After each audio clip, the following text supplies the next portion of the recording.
अतीत की भावनाओं से डिस्कनेक्ट होना ही हमारी ऊर्जा में बढ़ोतरी करना है, क्योंकि 90% ऊर्जा पुरानी भावनाओं में ही खत्म हो जाती है।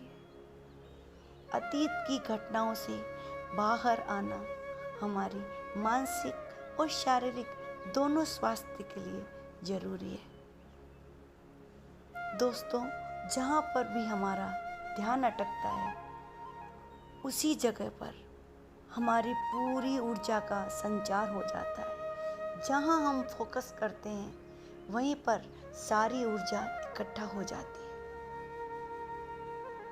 हमने देखा है, ज़्यादातर लोग अपने जीवन की किसी घटना से यू टर्न लेते हैं। कोई ऐसा दुख या कोई ऐसी घटना जिससे उनको पीड़ा पहुंची हो और उसके बाद उनके जीवन में बदलाव आता है। लेकिन मेरा मानना है, हमें अपनी पुरानी अतीत की जो भी घटनाएं हैं जिनसे हमें दुख या सुख की अनुभूति होती है, हमें उन्हें अपने मन से डिस्कनेक्ट करना है। और हमें दुख या सुख आने का इंतजार क्यों करना है, या किसी घटना घटने का इंतजार क्यों करें। हम तो आज ही, अभी से ही प्रभु का सानिध्य पाएंगे। ना तो दुख में सुमिरन करना है, ना सुख में, आज में ही करना है। और हमें बचपन से ही सिखाया जाता है या फिर सुनने को मिलता है कि सुख हमारे बाहर है। हम हर बाहरी चीज पर सुख को टिका कर रखते हैं। हम सुख को बाहर ढूंढते हैं।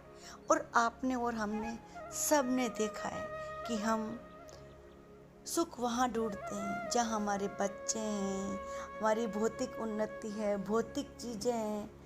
उन सब से हम सुख की गारंटी चाहते हैं। लेकिन ये सुख क्षणिक सुख है। हम हमेशा अपनी खुशी के लिए किसी और पर निर्भर रहते हैं। होता क्या है, जब हमें लगता है हम एक नई गाड़ी खरीद लें तो हम सुखी हो जाएंगे, हमारे बच्चे को बाहर पढ़ने भेज दें तो सुखी हो जाएंगे, या नया घर खरीद लें तो सुखी हो जाएंगे। खुश तो होते हैं, सुखी तो होते हैं, लेकिन ये 2-4 दिन की खुशी है। ये परमानेंट खुशी नहीं है, टेम्परेरी खुशी है। कुछ दिन बाद वही दुखी अतीत की भावनाएं घेर लेती है और हम फिर दुखी हो जाते हैं। अब हम फिर कुछ नए करने की सोचते हैं, कुछ नए कपड़े खरीद लें, कहीं घूम आए, कुछ प्लानिंग करते हैं, क्योंकि हम खुशी बाहर ढूंढ रहे हैं। लेकिन परमानेंट खुशी बाहर है ही नहीं। हम हमेशा अपनी खुशी को पोस्टपोन करते रहते हैं। ये हो जाएगा तो मैं खुश हो जाऊंगी, या फिर मुझे वो मिल जाएगा तो मैं खुश हो जाऊंगी। हम हमारी वर्तमान खुशी को भविष्य पर ढकेल देते हैं। और जब खुशी का पल आता है तो वो कल में नहीं, आज में ही आता है। लेकिन हम फिर कल पे उसको ढकेल देते हैं। हम वर्तमान को भूलकर फिर वही बात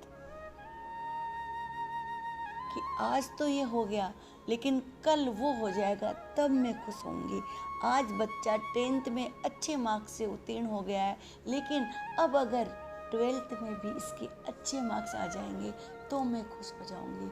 लेकिन जब 12th में भी अच्छे मार्क्स आ जाते हैं तो हमारी इच्छा और बढ़ जाती है। अब हमारा मन करता है हमारा बच्चा IAS, IPS, इंजीनियर, CA या कुछ और बन जाए, तो मैं खुश हो जाऊंगी। और जब वो ये डिग्री भी हासिल कर लेता है तब हम वर्तमान में उस दिन खुश नहीं होते। हम कहते हैं अब हमारे बच्चे की अच्छी नौकरी लग जाए या अच्छी लड़की से शादी हो जाए, तो खुशी आगे से आगे पोस्टपोन होती रहती है। हम वर्तमान में खुश नहीं होते। फिर मन कहता है अब इसका एक घर हो जाए। मैं आपको बस यही समझाना चाह रही हूँ कि खुशी कल में नहीं, आज और अभी में है, बाहर नहीं, हमारे भीतर है। बाहर खुशी है ही नहीं, बाहर सुख है ही नहीं। हमें बचपन से ही सिखाया गया है कि खुशी बाहर ही है, सुख बाहर ही है, और अब ये एडिक्शन बन गया है। हम हमेशा खुश होने के लिए इंतज़ार करते रहते हैं और ये एडिक्शन धीरे धीरे बढ़ता ही जाता है। जो एडिक्शन बचपन में नए खिलौनों के था, धीरे धीरे वो नए कपड़े, मोबाइल, गाड़ी, घड़ी इन तक पहुंचता है। और धीरे धीरे नशा, जुआ, सोशल मीडिया इन सब में बढ़ता ही जाता है। हम सारी खुशियाँ इनमें ही ढूंढते रहते हैं और जहाँ वो है ही नहीं वहाँ ढूंढ रहे हैं। जो चीज़ जहाँ है ही नहीं वहाँ हम ढूंढेंगे तो वो कहाँ से मिलेगी। और हमारी पूरी सामाजिक व्यवस्था ही ऐसी बनी हुई है। हमारी खुशी पूंजीवाद पर आधारित है। हमारी पूरी शिक्षा इसी पर ही आधारित है कि आप धन कैसे कमाएं। हमारे देश की प्रगति भी हम तभी मानते हैं जब जीडीपी ग्रो करती है।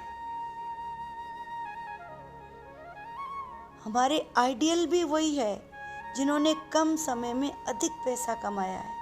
हमारी पूरी मानसिकता पाने पर ही टिकी है, कैसे ज़्यादा से ज़्यादा पाया जाए, क्योंकि हमें बचपन से ही सिखाया गया है जब आप वो पाएंगे तभी आप खुश रहेंगे और सुखी रहेंगे।